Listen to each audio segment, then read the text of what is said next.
নমস্কাৰ জনাইছোঁ বন্ধু বান্ধৱীসকল মই আজি আপোনালোকৰ আগত অকণমান জনাবলৈ পাই সুখী হ'ম আপোনালোকে সকলোৱে জানে দেখিছে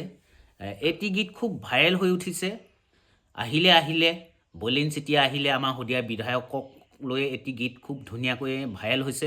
সকলো ঠাইতে মানে বিয়পি পৰিছে এই গীতটো তো সেই গীতটো প্ৰকৃততে প্ৰথম কোনে ৰচনা কৰিছিলে আৰু সেই ব্যক্তিজননো কোন সেইখিনিকে মই আপোনালোকক আগত অকণমান জনাবলৈ বিচাৰিম এয়া মই আপোনালোকক মই প্ৰথমে এই গীতটো যে আহিলে বলিন চিটি আহিলে বুলি যে আপুনি এটা গীত মানে ৰচিছিলে বা এতিয়া বৰ্তমান ছ'চিয়েল মিডিয়াত খুব ভাইৰেল হৈ থকা গীত আমাৰ কণ্ঠশিল্পী দেৱজিৎ বৰাই নতুনকৈ কণ্ঠনি কৰাইছে আপোনাৰ যিটো গীত সেই গীতটো যে ইমান মানে চলিছে তো সেই গীতটোৰ ওপৰতে মই আপোনাক অকণমান দুই এষাৰ ক'ব বিচাৰিছোঁ ক'বলগীয়া নাই ডিপৰ চেনেলটোত মই কৈ দিছোঁ কৈছিলে কথা সম্পূৰ্ণকৈ কৈ দিছোঁ কি কৰি আছোঁ হয় গীতটো বলিন চিতাক গাই কেনে শুনাইছিলোঁ মানে দুটা বেলেগ হেৰিলৈও দিছিলোঁ মই ডিৰেক্টৰ দুজন ডিৰেক্টৰক দিছিলোঁ আমাৰ শদিয়াই ল'ৰা মিউজিক ডিৰেক্টৰ দুজনক দিছিলোঁ এইখিনিতে মই এটা কথা কৈ ল'ম আপোনালোকে গীতটো শুনিছে কিন্তু প্ৰকৃত যিজনে গীতটো প্ৰথম যে ৰচনা কৰিছিলে সেই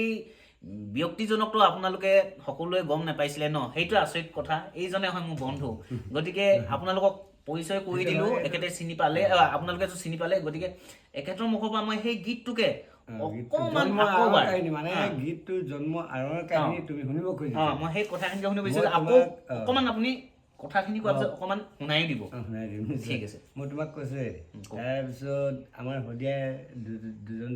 মানে মিউজিক ডিৰেক্টৰক দিছিলোঁ মই তেওঁলোকে অলপ ট্ৰেকটো দিছিল ইমান ভাল নালাগিছিল যদি মই তেওঁলোকক কথা দিছিলোঁ বনামগৈ মানে দুজনৰ লগত হ'লেও তাৰপিছত সেনেকৈ কৰি থাকোঁতে যেতিয়া এই ডিপৰ চেনেলটোত দিছিলোঁ গানটো শুনি সকলোৱে ভাল পালে সকলোৱে শ্বেয়াৰ লাইক কমেণ্ট কিছুমানে কৰিলে আৰু বুজিন চিতিয়াও এইটো গান ঠিকে আছিলেচোন বুলি হয়তো ভাবিলে এইটোকে মানে দেৱজিতৰ লগত ডান্স কৰাই দিলে মানে গুৱাহাটী দেৱজিতৰ লগত ডান্স কৰাই দিলে তেখেতে তাৰ লগতে গাব সিও ভাবিলে আৰু তাত যি লগাওঁ ক'লেও লগাই দিব পাৰে আৰু ভৰাই ল'ব পাৰিব ইয়াত যেনেকৈ গাইছোঁ এতিয়া ডিপৰ চেনেলত শুনিছা ইয়াতকৈতো অলপ হ'লেও পাৰ্থক্য হৈছে তাত তেনেকৈ মানে ছাৰো গ'ল ছাৰো চালে কথাটো ছাৰো চাই কেনে এইকেইটা নহ'ব এনেকৈ শুদ্ধাব লাগিব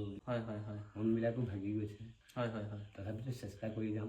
পঢ়াখিনি ঠিকেই তেনেহ'লে অকণমান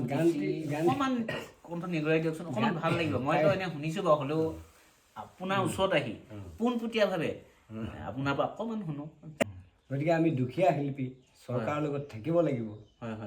চৰকাৰৰ লগত থাকিলেহে মই কিবা এটা কৰিব পাৰিম ফূৰ্তিয়া কৰে সংস্কৃতিৰ নামত অদৃশ্য টকা উৰুৱাই পশ্চিম শদিয়াৰ নামত বুজি পাইছোঁ উত্তৰ শদিয়াৰ নামত সদৌ শদিয়াৰ নামত বহু টকা খৰচ কৰিছে কিন্তু আমাৰ এই শদিয়াত এজন শিল্পী সৃষ্টি কৰিব পৰা নাই এটা হৈ উঠক গতিকে তোমাকো কৈছোঁ তোমাৰ এইবিলাক শিক্ষা মানুহে পাব লাগে সকলোৱে প্ৰাৰ্থনাৰে ক্ষমা কৰিব লাগে নিশ্চয় গতিকে মইতো বৰ ডাঙৰ গায়ক নহয় বা মই ডাঙৰ গায়ক চেলিব্ৰিটি নহয় সাধাৰণ ঘৰতে গাই থকা ঘৰতে গাই থকা ল'ৰা গতিকে সকলোৱে যদি কোনোবাই কয় ন এই দাদা গান এটা দিয়া এটা গান কি ন 10টা গান লিখি দিম গতিকে মৰম চেনেলটো লাগে মানে টকা পইচা কথা নাই তাকে নহয় জানো বন্ধু বান্ধৱীসকল আমাৰ দুজনৰ কথাখিনি কেনেকুৱা পালে আপোনালোকে অকণমান জনাব তো ভাল লাগিলে লাইক শ্বেয়াৰ কমেণ্ট কৰিব আৰু যদি মোৰ এই সৰু ভিডিঅ'টো আপোনালোকে ফেচবুকত চাই ফ'ল' কৰিব আৰু যদিহে ইউটিউব চেনেলত চাই মোৰ চেনেলটোত ছাবস্ক্ৰাইব কৰি দিবলৈ নেপাহৰিব ধন্যবাদ